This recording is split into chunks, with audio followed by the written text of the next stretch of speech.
Salut ChatGPT, je me sens pas très bien là. Bonjour Léo, quels sont vos symptômes? Bah en fait c'est surtout que j'ai pas de médecin traitant. Ah, ben bienvenue dans le système de santé français. Ah, Et ouais, en 2026, avant même d'appeler un médecin, on est de plus en plus à poser des questions à l'intelligence artificielle.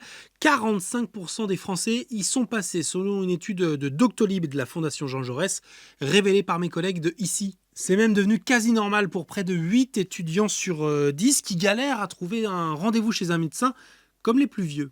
Par exemple, les dentistes, 2 mois, 3 mois. Jusqu'à maintenant, ça va, mais un jour, je vais avoir besoin, donc j'irai à l'hôpital, et puis c'est tout. Ces patients-là ont été interrogés au Mans, où il y a donc visiblement pas assez de dentistes, mais selon Doctolib et la Fondation Jean Jaurès, la carte des déserts médicaux change en fonction des spécialités. Dans le Gers, près de Toulouse, par exemple, il faut attendre plus de 150 jours, 5 mois pour avoir rendez-vous chez un ophtalmo, quand dans l'Aisne, en Picardie, c'est les dermatos qui se font attendre jusqu'à 90 jours. Chez les généralistes aussi, ça commence à saturer, du coup on est de plus en plus tenté par Docteur ChatGPT, Claude ou Gemini, ce qui en vrai produit des effets totalement inverses selon les auteurs de l'étude. L'IA accélère le recours aux soins pour 43% des utilisateurs, mais pour 18% d'entre eux, ça les conduit à renoncer à consulter.